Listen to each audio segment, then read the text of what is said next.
Chidi Okonkwo's fingers tightened around the armrest of his leather chair as he heard the soft click of his office door opening. Through his dark glasses, he could see everything perfectly, but he remained perfectly still, his face blank as stone. His fiancée, Amara, didn't know he could see. She thought he was blind. What happened next made his blood run cold. Amara walked across his Lagos penthouse office with quick, purposeful steps. She wasn't alone. A man's voice, low and familiar, drifted through the room. It was Tunde, Chidi's closest friend since university, his most trusted business partner. "Is he really asleep?" Tunde whispered. "Yes," Amara replied, her voice lacking the sweetness she always used around Chidi.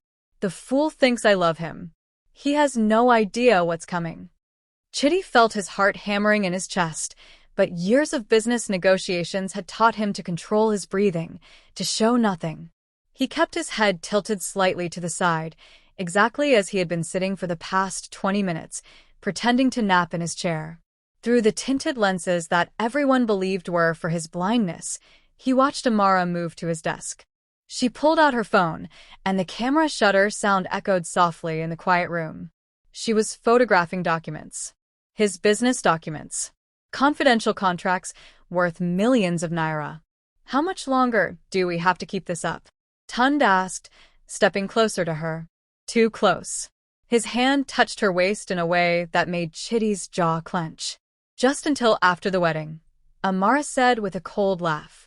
"Once I'm officially Mrs. Okonkwo, I'll have legal access to everything. Then we can take what we need and disappear. The blind fool won't even see it coming." The words hit Chidi like physical blows. 6 months. 6 months of pretending to be blind, of testing the people around him, of trying to see who truly cared about him beyond his billions. He had lost his sight temporarily in a car accident half a year ago, and when it returned after 3 months, something had made him continue the act. Maybe it was paranoia. Maybe it was wisdom. Now he knew it was the smartest decision he'd ever made. "What about the transfer tomorrow?" Tunde asked. "The 50 million naira, he's moving to the charity account." Amara smiled, and it was a smile Chidi had never seen before. "Cool. Calculating. We'll redirect it. I already have his passwords. By tomorrow night, that money will be in our account in the Cayman Islands. And the beautiful thing is, he'll never suspect his devoted fiancée who spends every day taking care of her poor, disabled husband-to-be." She leaned in and kissed Tunde. Right there. 5 feet away from where Chidi sat, supposedly blind and asleep. The betrayal was complete. "We should go," Tunde said, pulling away. "He might wake up." "Let him wake up," Amara said with a laugh. "What's he going to see?" "Nothing. Absolutely nothing." They left, and the door clicked shut behind them. Chidi sat in the darkness of his office, his hands trembling now that he was alone. The woman he had planned to marry in 3 weeks. The best friend he had known for 15 years. Both of them, together, planning to destroy him. But they had made one critical mistake. They assumed Chidi Okonkwo was helpless. They assumed wrong. And now, the real game was about to begin. What Chidi didn't know was that Amara and Tunde's plan was far more dangerous than simple theft, and the truth behind his accident wasn't an accident at all. If you're enjoying the story so far, hit that subscribe button and turn on notifications so you don't miss what happens next. Trust me, you won't believe what Chidi is about to discover. And please, like this video if you want to see more stories like this one. Chidi didn't move for 10 minutes after they left. He sat in his office, his mind racing faster than it had during any business deal he'd ever negotiated. The anger burned hot in his chest, but beneath it was something colder, sharper. Strategy. He removed his dark glasses and stared at the city lights of Lagos stretching out before him through the floor-to-ceiling windows. Victoria Island glittered below, oblivious to the war that was about to begin in this penthouse. Chidi had built his empire from nothing, starting with a single tech startup in Yaba when he was 23. Now, at 35, he owned the largest telecommunications company in West Africa. He hadn't gotten here by being soft. His phone buzzed. A text from Amara. "Are you awake, my love? I'm so sorry I had to step out. Emergency at my mother's house.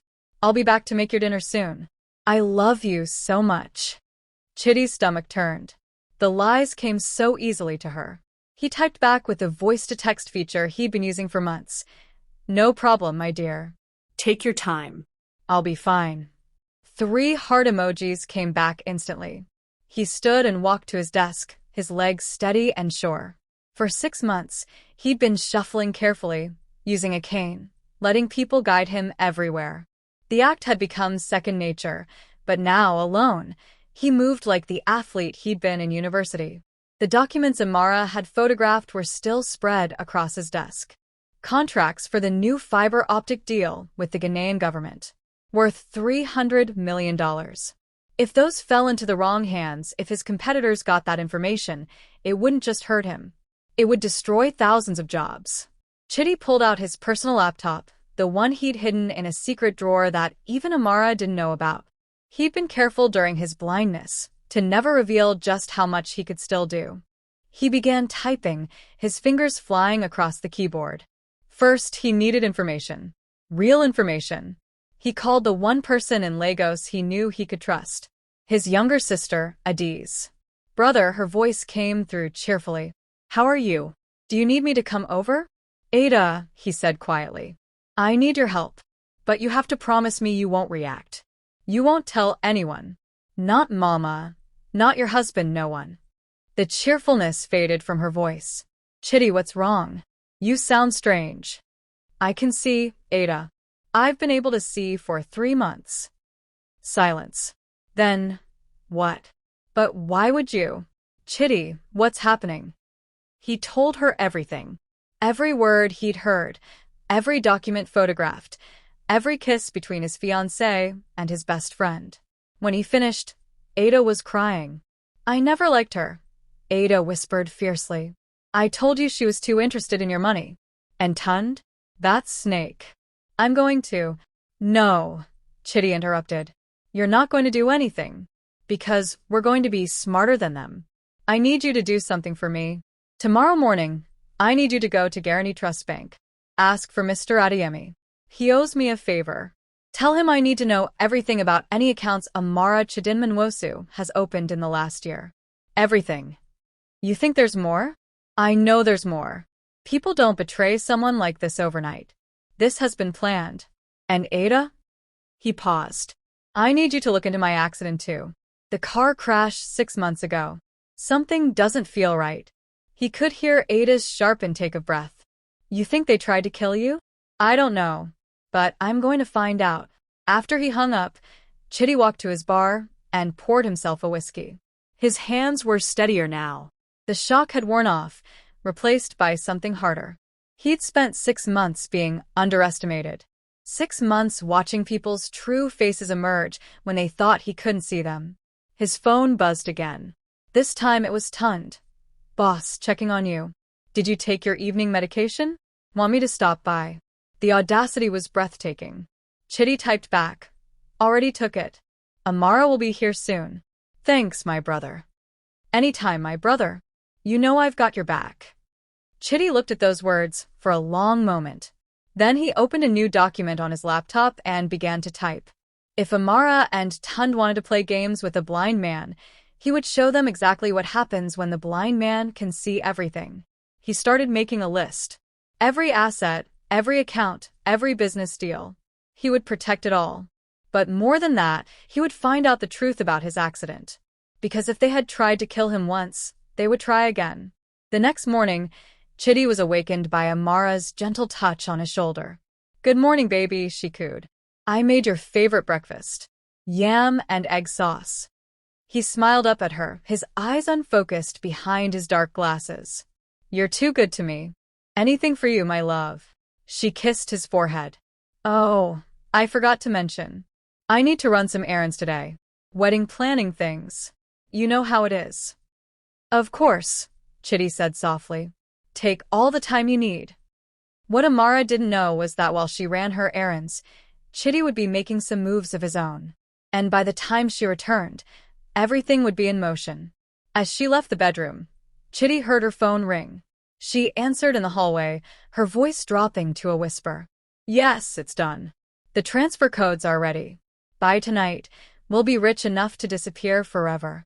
Chidi lay perfectly still, counting his breaths. Tonight. They were making their move tonight. Perfect. So was he. What would you do if you discovered the person you loved was betraying you?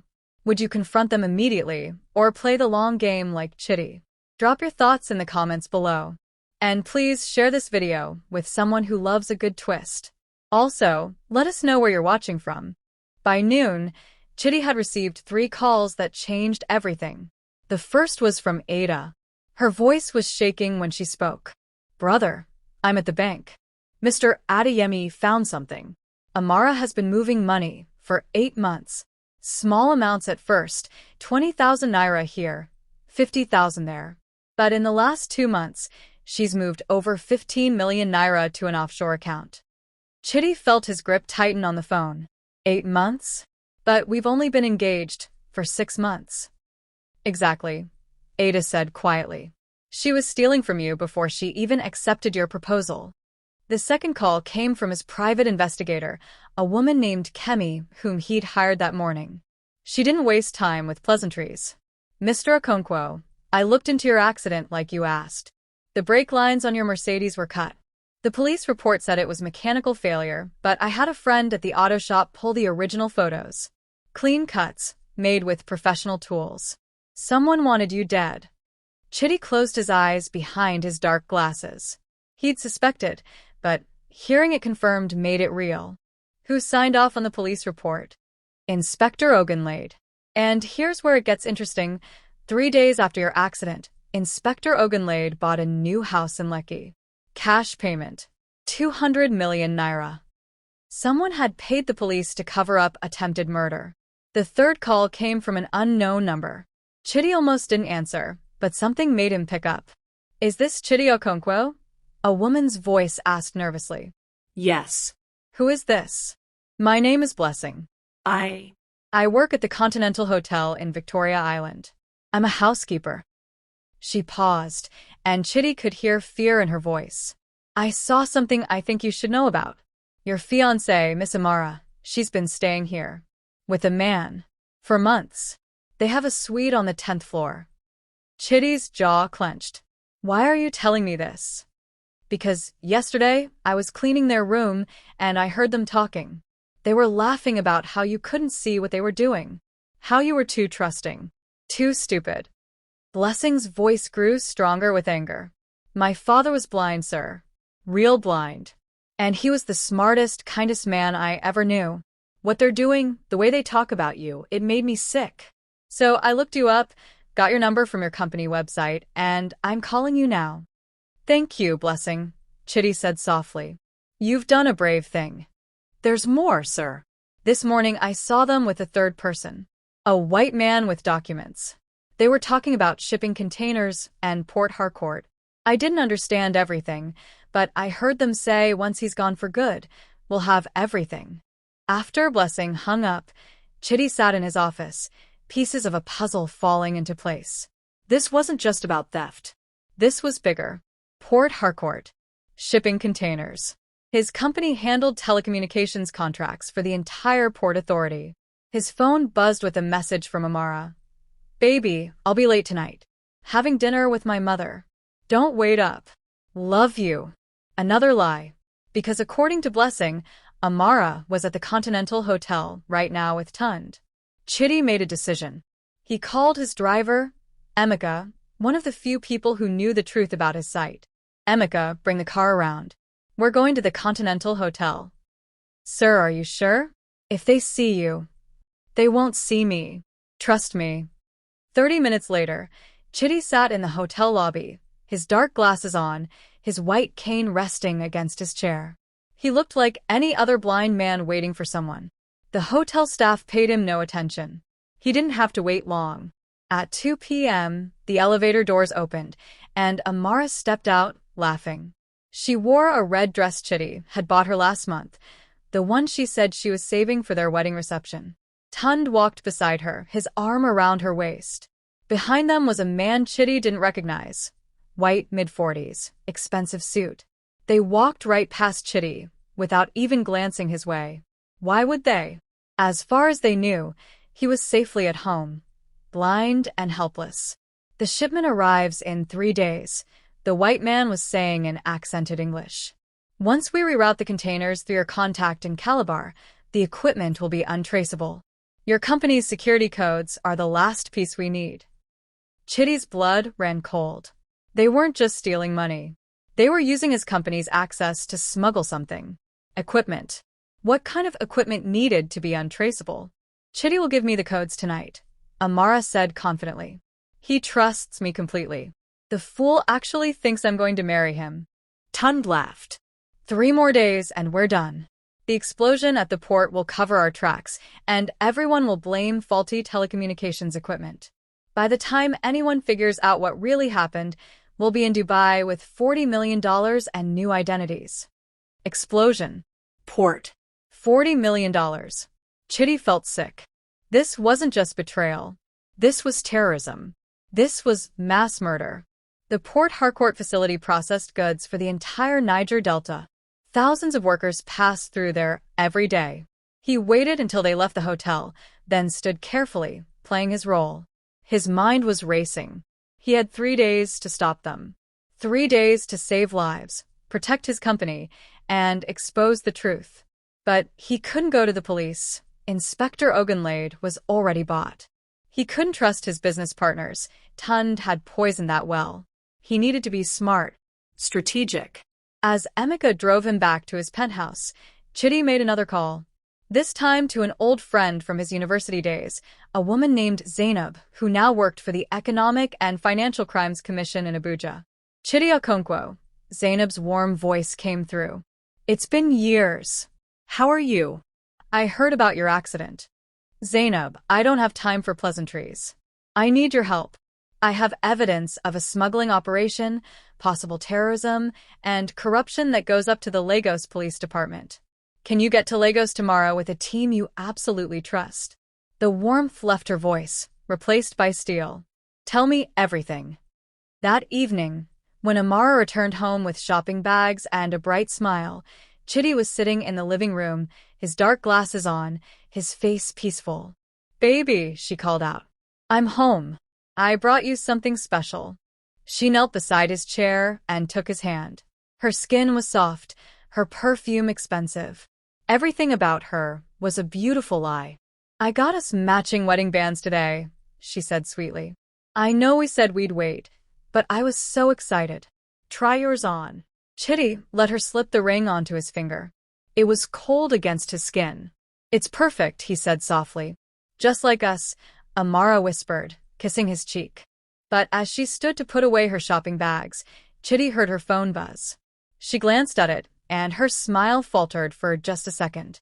Then she looked at him, making sure his head was turned away, before typing a quick response. Chidi had positioned himself perfectly. In the reflection of the darkened television screen across the room, he could see everything. Her message was to Tunde. He suspects nothing.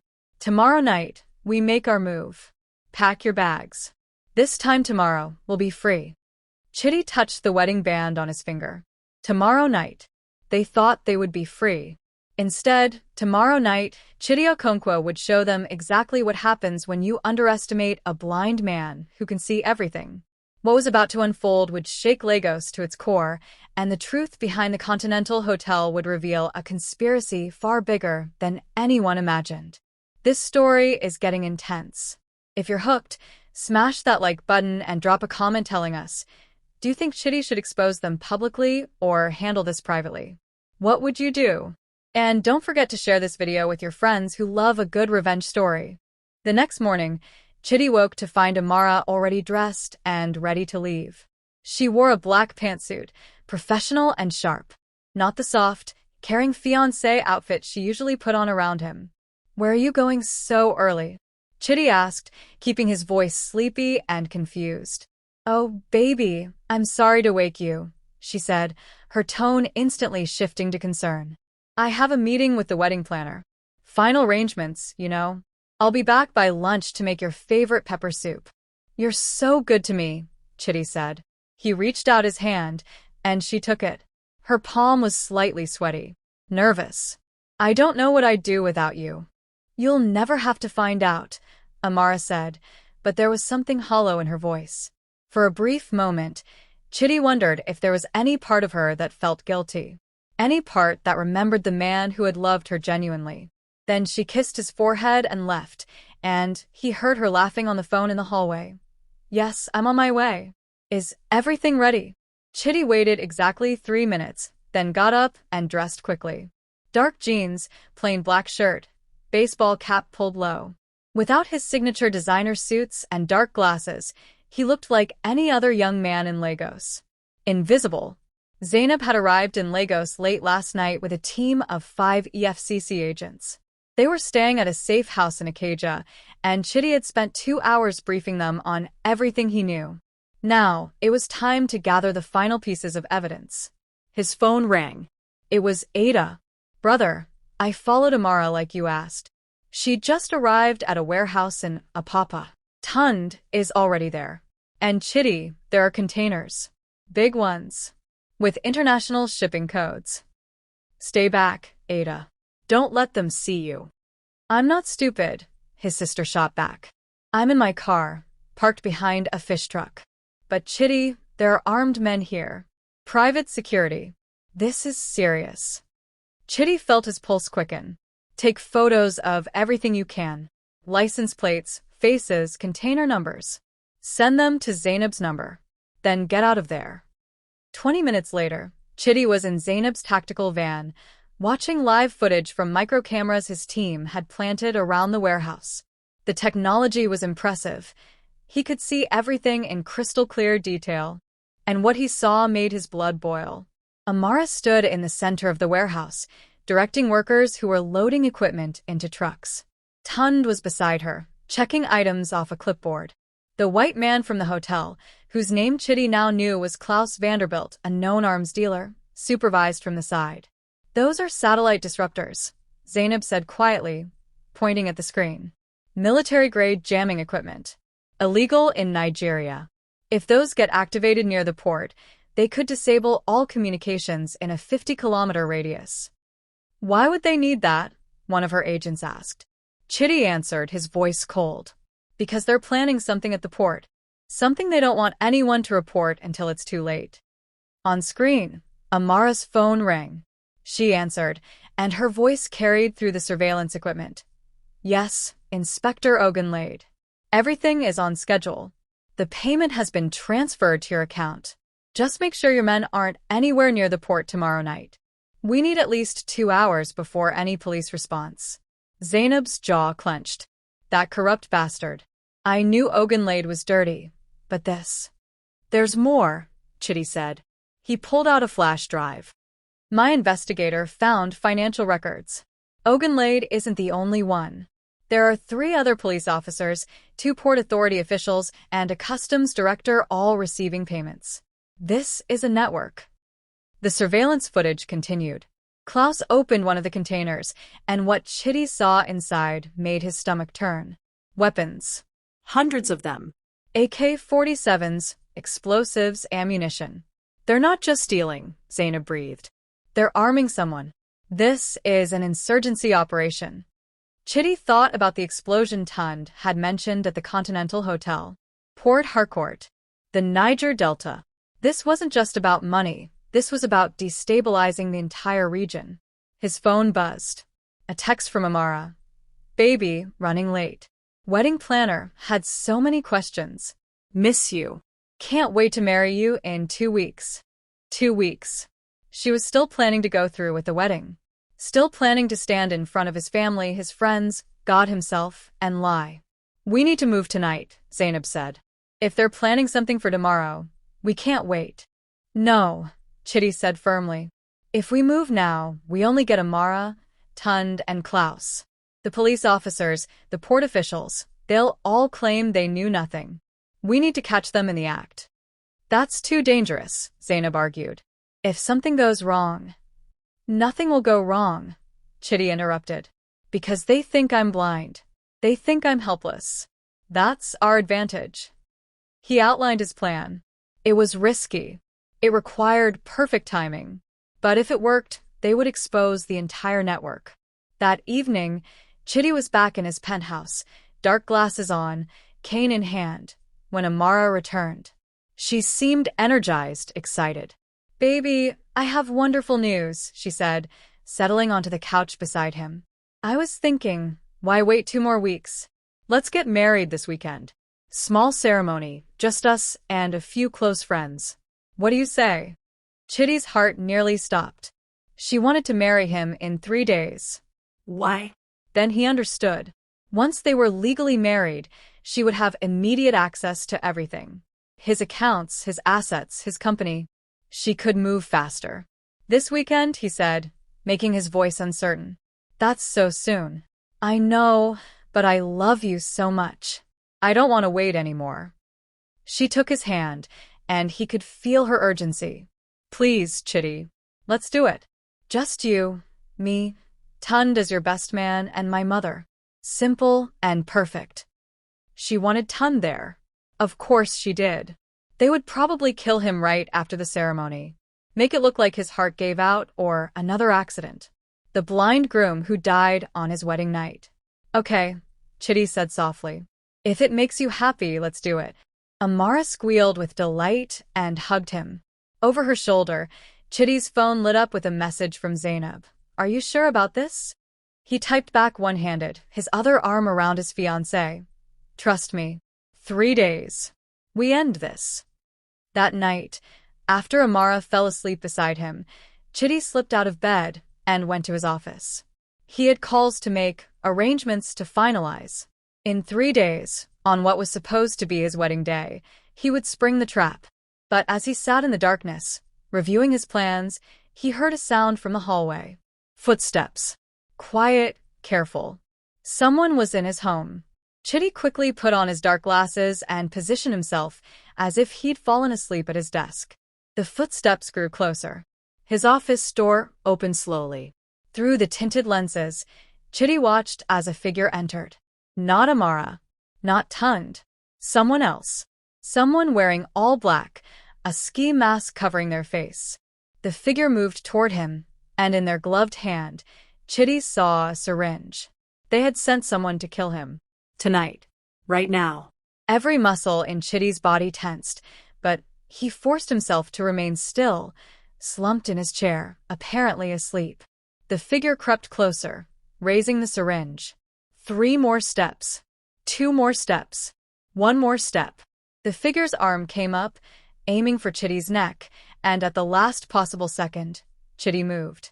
If you're on the edge of your seat right now, hit that subscribe button because you need to see how this ends. Comment below, did you see this twist coming?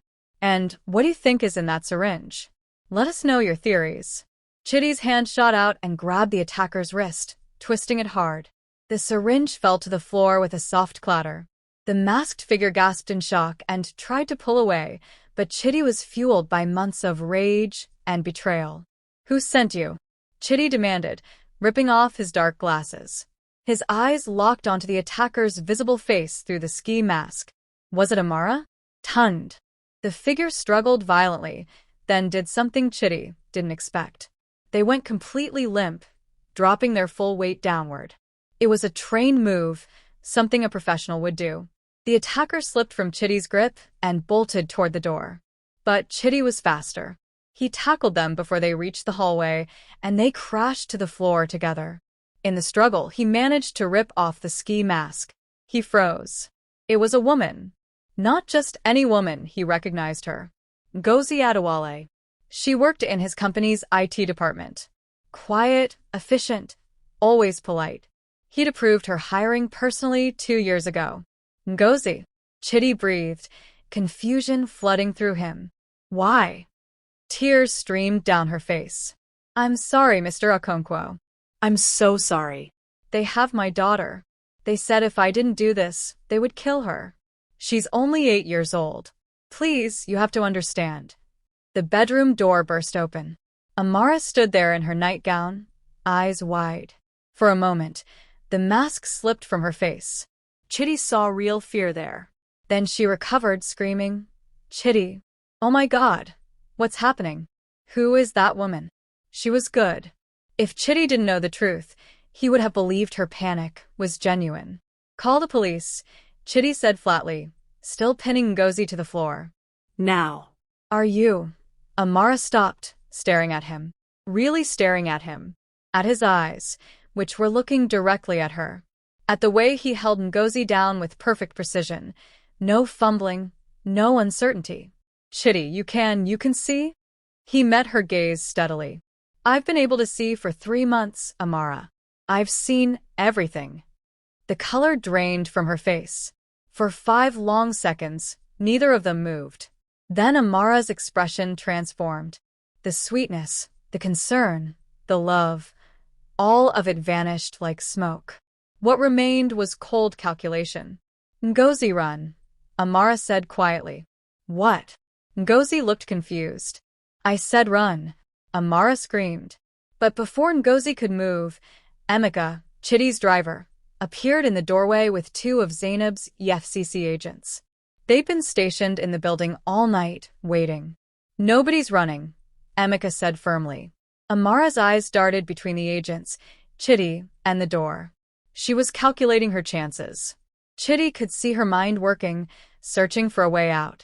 You don't understand, Amara said, her voice shifting to desperation. Chidi, baby, I can explain everything. They forced me. Tunde threatened me, said he'd hurt my family if I didn't help him. I was trying to protect you. Stop, Chidi said, standing up. The agents took hold of Ngozi. I heard you at the Continental Hotel. I heard you laughing about how blind and stupid I was.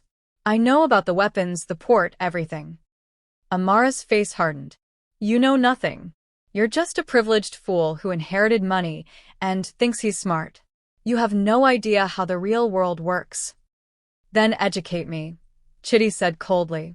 Tell me how the real world works. Tell me how attempting to murder someone, stealing millions, and planning a terrorist attack is justified. Terrorist attack. Amara laughed bitterly. Is that what you think this is? You're even more naive than I thought. Those weapons aren't for terrorism, Chidi. They're for liberation. The Niger Delta has been exploited for decades. Oil companies and corrupt politicians have stolen everything while people starve. We're giving the people the means to fight back. By blowing up a port? By killing innocent workers. There are no innocent people in a corrupt system, Amara shot back. Everyone who works at that port, everyone who facilitates the theft of our resources, they're all complicit. Sometimes revolution requires sacrifice. Chidi stared at the woman he'd planned to marry. You actually believe that? I believe in taking what's owed to me. To us. Your billions came from telecommunications contracts with the same government that oppresses the Niger Delta. You're part of the problem, Chidi. I was just taking what should have been ours from the beginning. And Tunde? Klaus? Inspector Ogunlade? Are they all freedom fighters too? Something flickered in Amara's eyes. Doubt, maybe. Or realization. Tunde loves me. He understands me in ways you never could. Tunde is using you, Chidi said. Just like Klaus is using both of you. You think this is about justice? It's about money. Klaus sells weapons to the highest bidder. He doesn't care about the Niger Delta. And once this is over, once the port is destroyed and the chaos begins, he'll be long gone with his profit. Where do you think you and Tunde fit into his long-term plans? You're lying, Amara said, but her voice wavered. One of the EFCC agents stepped forward with handcuffs.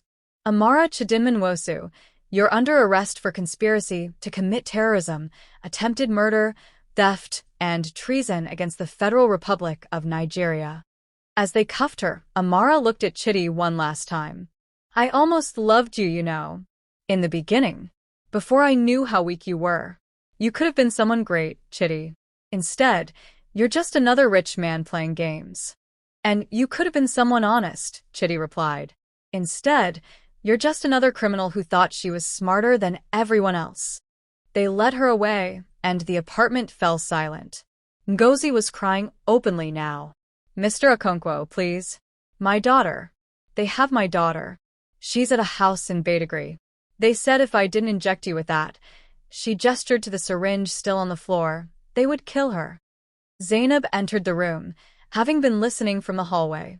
She immediately got on her radio. "This is Agent Zainab Hassan. I need a tactical team dispatched to Betrayal immediately.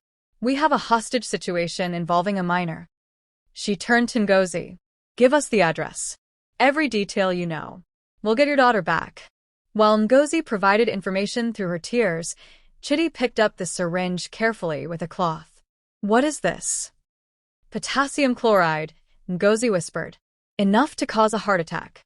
They said it would look natural. That no one would question it because of your accident history." Chidi felt cold. They'd planned his death down to the medical explanation. How long had they been planning this? How long had Amara been pretending to love him while plotting his murder? His phone rang. It was Tunde. "Answer it," Zainab said. "Act normal." Chidi put the phone on speaker. "Hello. Chidi, my brother." Tunde's voice was cheerful. "I heard from Amara that you're moving the wedding up this weekend. I'm honored to stand by your side as your best man." "Of course, Tunde. You've always been there for me." "Always," Tunde agreed. "Listen, I'm at the office going over some contracts.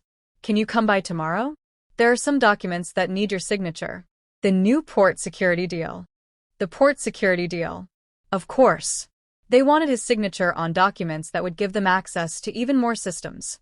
"I'll be there," Chidi said. "Perfect. And Chidi, I'm really happy for you, brother. You deserve all the happiness in the world." The line went dead. "He has no idea we have Amara," Zainab said. "That's good. We can use that." "What about the wedding?" Emeka asked. "Are we still going through with the plan?" Chidi looked at the syringe, at Ngozi being comforted by an agent, at the spot where Amara had stood minutes ago declaring her twisted version of justice. Something hardened inside him. "Yes," he said. "We're still getting married this weekend. But it won't be the wedding Amara and Tunde are expecting. It's going to be a wedding no one in Lagos will ever forget." Over the next hour, they refined the plan. Zainab's team in Betrayal raided the house and rescued Ngozi's daughter. The little girl was frightened but unharmed. Ngozi would cooperate fully in exchange for witness protection and reduced charges. As dawn broke over Lagos, Chidi stood at his window watching the city wake up. In 48 hours, this would all be over. Tunde, Klaus, Inspector Ogunlade, and everyone involved would be exposed. But there was still one piece missing. One question that gnawed at him. His phone buzzed. A message from an unknown number. "Mr. Okonkwo, this is Blessing from the Continental Hotel. You need to see something. Room 1047. Come alone. It's about who really ordered your accident." Chidi stared at the message. Going alone was foolish. It could be a trap. But he had to know the truth. "I'm going to the Continental Hotel," he told Zainab. "Not alone, you're not," she said firmly. The message said alone. "And I say you're taking backup. We'll hang back, but we're coming." An hour later, Chidi walked into the Continental Hotel. In the elevator, rising to the 10th floor, he wondered what he would find in room 1047. What final secret was waiting to be revealed? The elevator doors opened. He walked down the hallway, his heart pounding. Room 1047 was at the end. He knocked. The door opened, and Chidi found himself face to face with someone he never expected to see. His mother. Are you shocked right now? Because we definitely didn't see that coming. Drop a comment telling us what you think is going on. Is his mother involved, or is there another explanation? And if you're loving the story, share it with someone who needs to see this twist. What would you do if you discovered a family member was involved in a plot against you? Mama? Chidi's voice came out as barely a whisper. His mother, Chidi Okonkwo, stood in the doorway wearing a simple black dress, her face tired and aged in a way he'd never noticed before. What are you doing here? Come in, Chidi, she said quietly. We need to talk. Chidi didn't move. His mind was racing. His mother, the woman who had raised him and Ada, who had worked 3 jobs to send him to university, who had cried tears of joy when his first company went public. What was she doing in a hotel room connected to Amara and Tunde's operation? How long have you known I could see? He asked, not entering the room. Chili's eyes filled with tears. Since the beginning. I'm your mother, Chidi. Did you really think I couldn't tell? The way you moved when you thought no one was watching, the way your eyes would follow sounds just a fraction too precisely. A mother knows. Then why didn't you say anything? Because I trusted you had your reasons. She stepped aside. Please come in. There are things you need to understand before Saturday. Chidi hesitated, then walked into the room. It was large, expensively furnished. On the desk were documents, photographs, files. His mother closed the door behind him. I'm not working with them, Obiageli said before Chidi could ask. I'm working against them. I have been for months. I don't understand. His mother sat down heavily in a chair, suddenly looking every one of her 63 years. Do you remember your father, Chidi? Of course. He died when I was 12. Heart attack. That's what we told you and Ada. Obiageli's voice broke. The truth is your father was murdered. By the same people who tried to kill you 6 months ago. The room seemed to tilt. Chidi grabbed the edge of the desk to steady himself. What? Your father worked as an engineer at the Port Harcourt refinery. He discovered something, a smuggling operation run by corrupt officials and foreign criminals. Weapons being moved through Nigeria to fund conflicts across West Africa. When he threatened to expose them, they killed him. Made it look like natural causes, just like they tried to do with you. Chidi felt like he couldn't breathe. Why didn't you tell me? Because I was terrified they would come for you and Ada next. I took the insurance money, moved us to Lagos, and tried to disappear. I thought we were safe. Obiageli stood and walked to the window. Then you started dating Amara, and everything changed. She turned back to face him. I recognized her, Chidi. Not at first, but at your engagement party, I saw her talking to a man, Klaus Vanderbilt. I knew that name. He was one of the men mentioned in your father's notes. Notes I'd hidden for 23 years.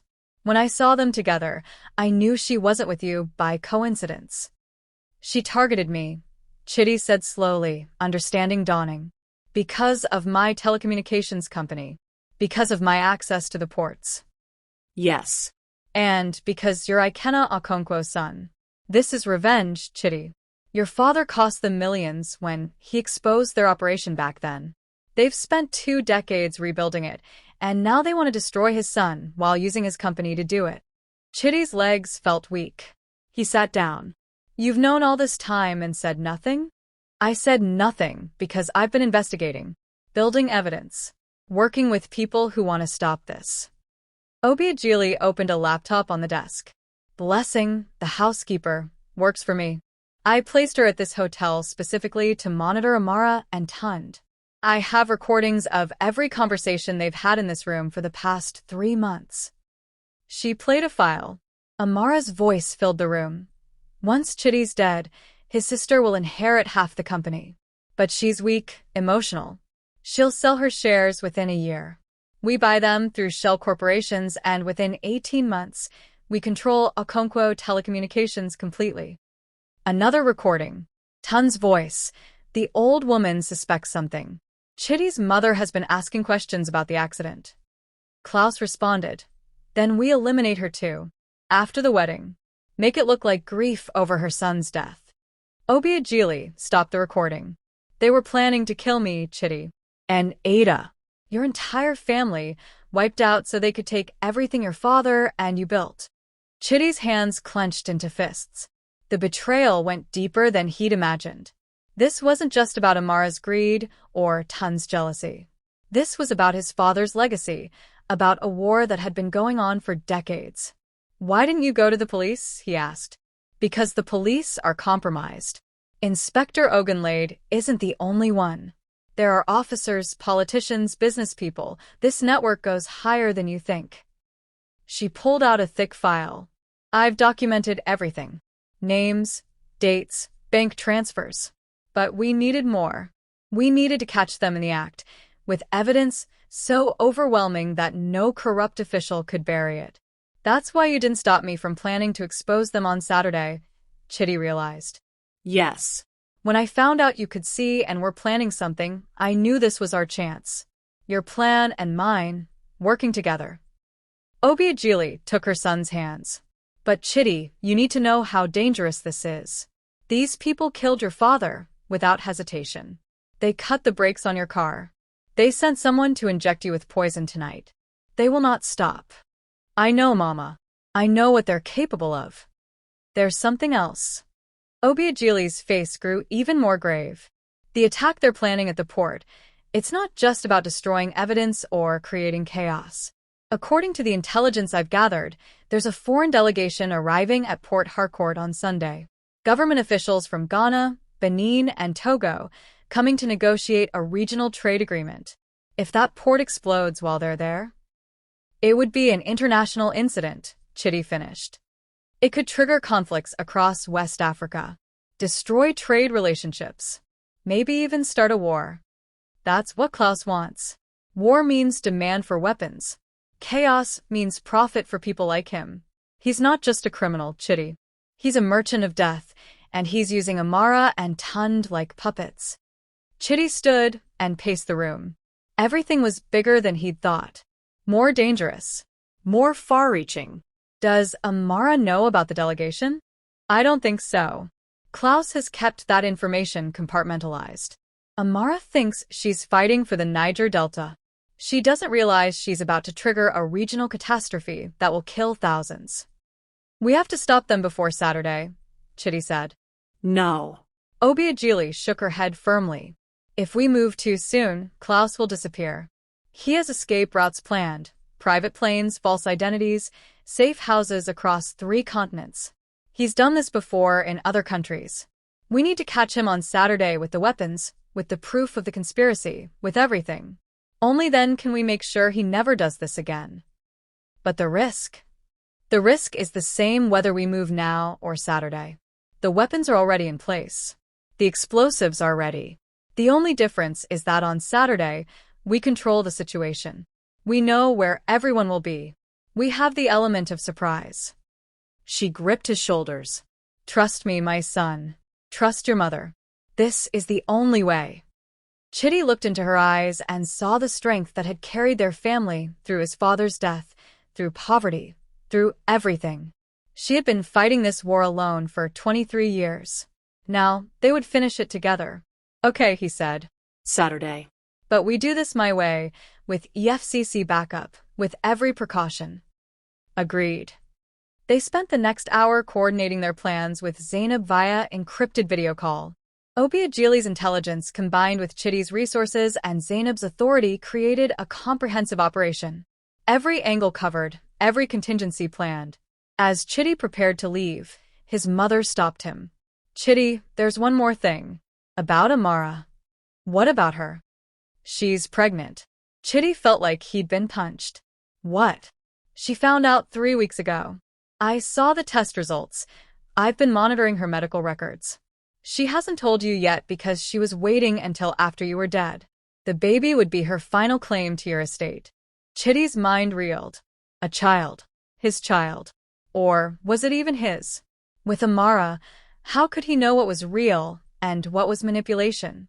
Is it mine? He asked quietly. According to the dates, it could be.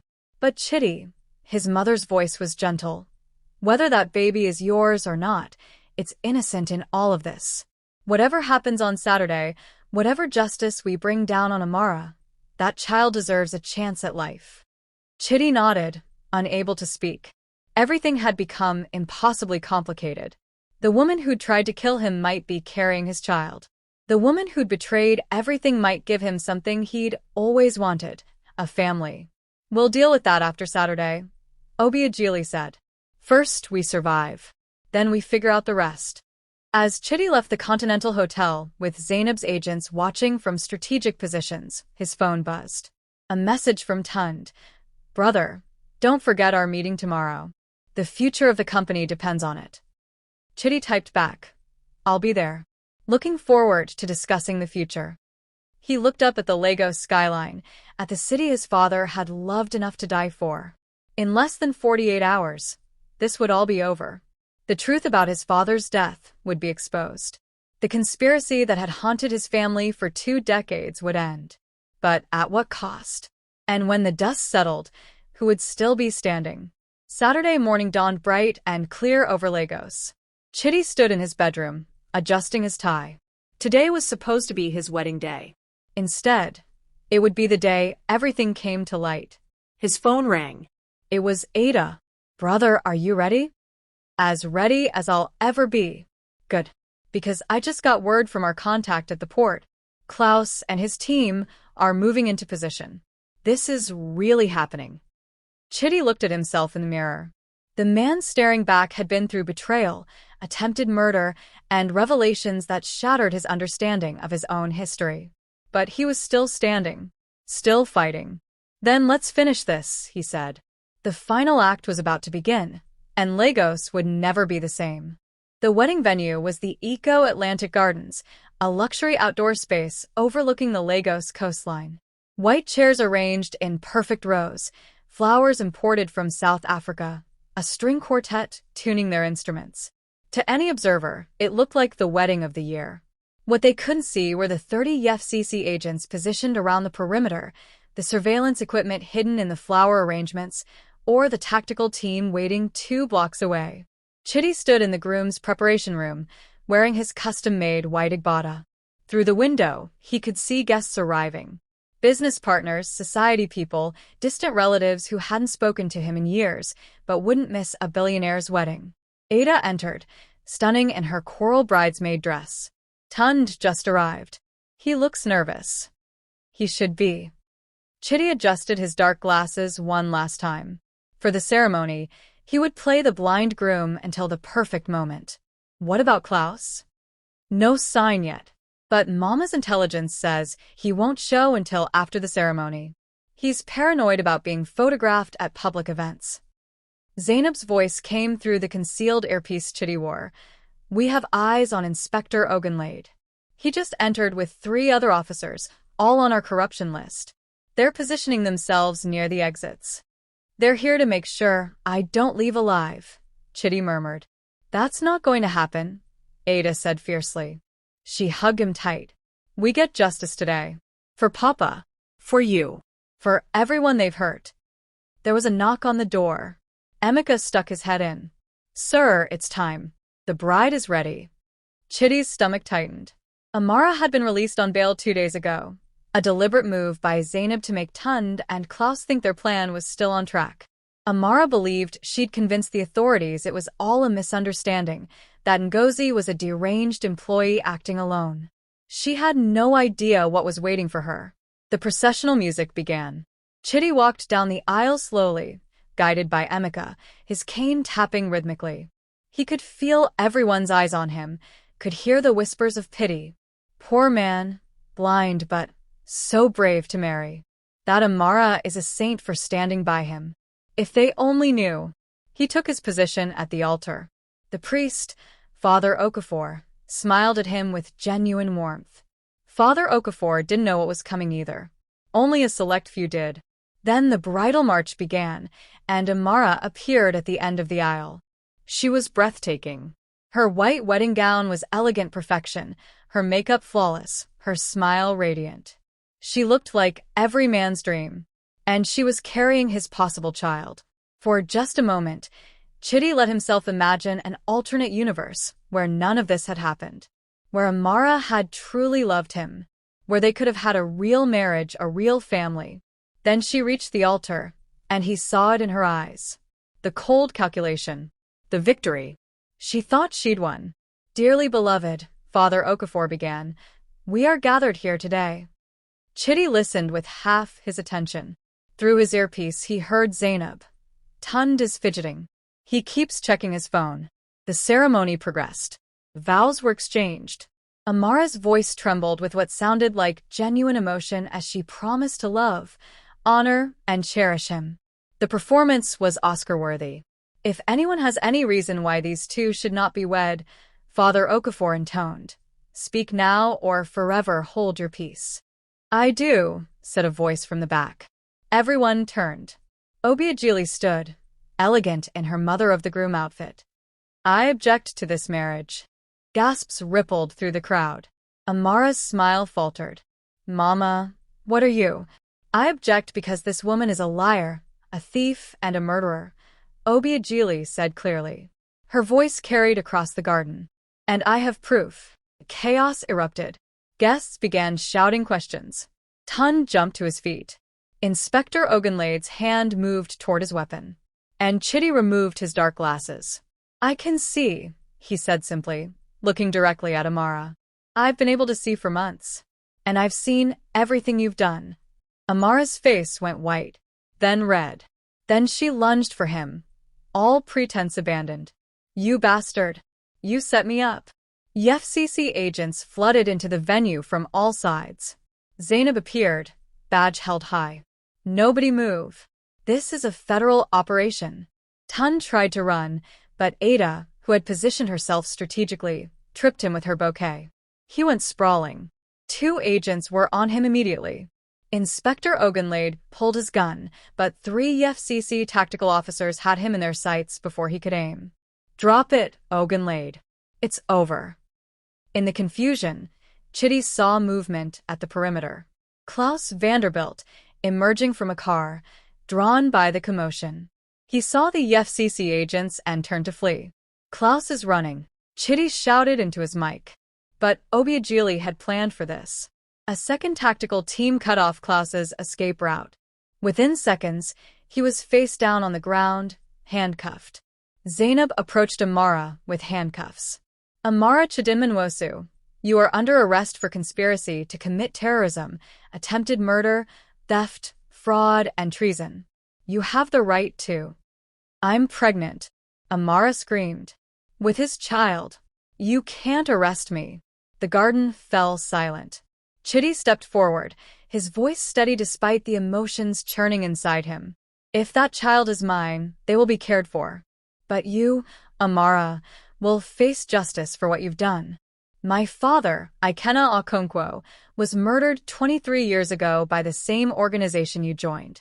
You didn't just betray me. You spat on his grave. Tears streamed down Amara's face, but they were tears of rage, not remorse. Your father was a fool who didn't understand how the world works. And you're just like him. You could have had power, real power, but you're too weak, too moral, too human. Chidi finished. Yes.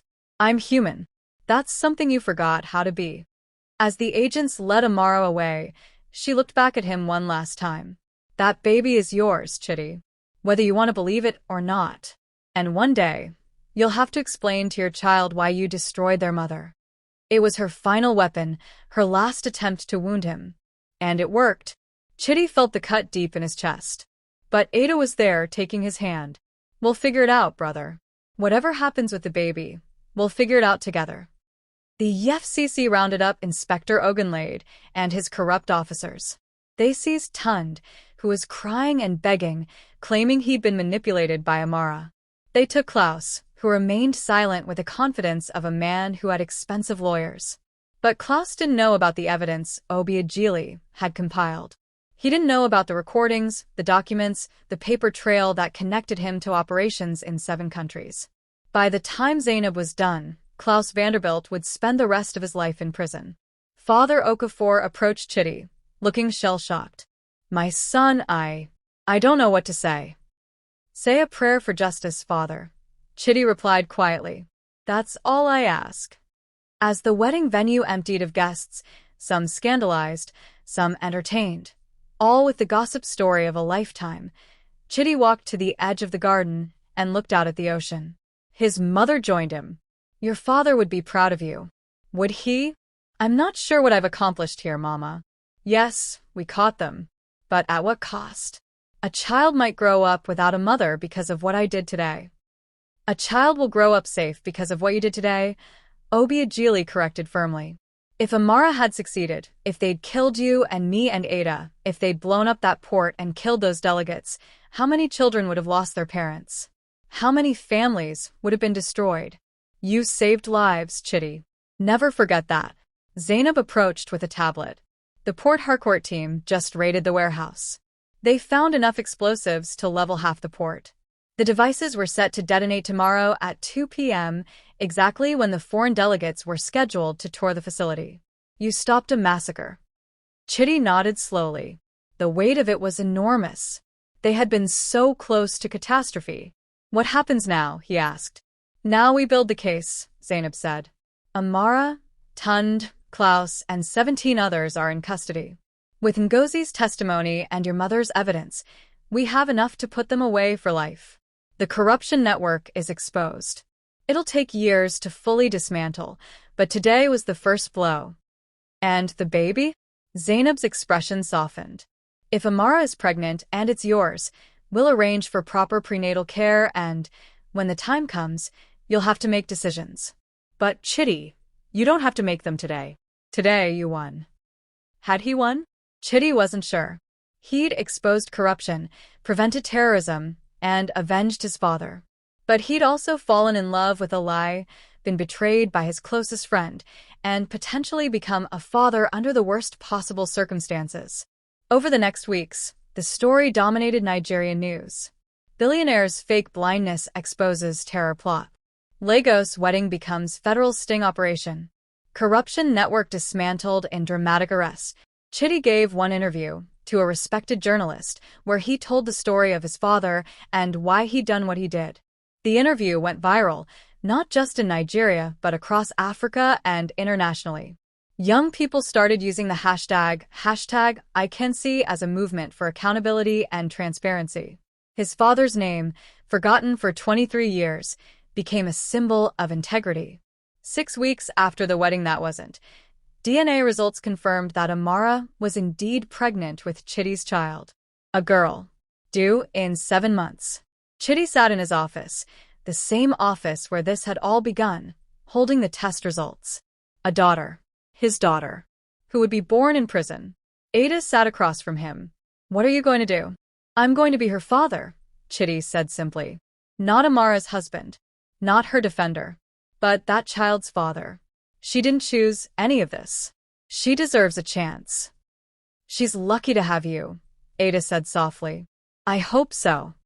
7 months later, Chidi held his daughter for the first time in a sterile hospital room with guards outside. She was tiny, perfect, innocent. Amara, recovering from childbirth, wouldn't look at him. Her name is Ikenna, Chidi said. After my father. So she'll always know she comes from strength and honor, no matter what mistakes her mother made. Amara finally looked up, and for just a moment, Chidi saw something real in her eyes. Regret? Sorrow? Love? He would never know for sure. Take care of her, Amara whispered. Please. I will, Chidi promised. And he did. Baby Ikenna grew up knowing her father's love, her Aunt Ada's devotion, and her grandmother Obiageli's wisdom. She learned her grandfather's story, her mother's choices, and the importance of seeing clearly, not just with eyes, but with heart and mind. The Okonkwo telecommunications company thrived under Chidi's renewed leadership. He established a foundation in his father's name to fight corruption and support families affected by violence. Tunde received 15 years. Inspector Ogunlade got 20. Klaus Vanderbilt was sentenced to life without parole, and Amara, charged with terrorism and attempted murder, received 30 years. 5 years after that fateful wedding day, Chidi stood at his father's grave with little Ikenna, now 4 years old and full of questions. Papa, why is Mama in the place with walls? She asked. Chidi knelt beside his daughter. Because she made bad choices, sweetheart. She hurt people. But you know what? You don't have to make her choices. You get to choose who you want to be. I want to be like Grandpa Ikenna, the little girl declared. Grammy says he was brave. He was. And you know what? I think you will be too. As father and daughter walked back through the cemetery, hand in hand, Chidi reflected on everything that had happened. The betrayal, the pain, the revelation, the justice. It had cost him so much. But it had also given him something precious, the truth, his daughter, and the chance to honor his father's legacy. He had pretended to be blind to see clearly. And what he'd seen had changed everything. Not just for him, but for everyone connected to the conspiracy that had shadowed his family for decades. Some people said he was a hero. Others called him vengeful. Chidi didn't worry much about labels. He'd done what needed to be done, protected the people he loved, and stopped a catastrophe. As he buckled Ikenna into her car seat, his phone buzzed. A text from an unknown number. "Mr. Okonkwo, you don't know me, but my father worked at Port Harcourt. He would have been there the day of the planned explosion. Because of you, he's still alive. Thank you for seeing what others missed." Chidi smiled. Messages like that came weekly now. Reminders that the cost, as high as it had been, was worth it. He looked at his daughter in the rearview mirror as he drove through Lagos traffic. "Ready for ice cream, little one?" "Yes, Papa," she squealed with delight. Some stories don't have perfect endings, but they have honest ones. And as Chidi Okonkwo drove through the city his father had loved and died for, with his daughter chattering happily in the back seat, he knew that sometimes seeing clearly, truly seeing, was the bravest thing anyone could do. Even when what you see breaks your heart, the truth always sets you free. Thank you for watching this incredible story until the end. If this journey moved you, inspired you, or kept you on the edge of your seat, please hit that like button and subscribe for more amazing stories. Share this video with your friends and family. Everyone needs to hear this powerful tale of betrayal, courage, and redemption. Drop a comment below telling us what you thought. Would you have done what Chidi did? Could you forgive someone like Amara? What surprised you most about this story? We read every comment and love hearing your thoughts. Until next time, remember, sometimes the clearest vision comes from seeing with your heart, not just your eyes. Stay blessed, and we'll see you in the next story.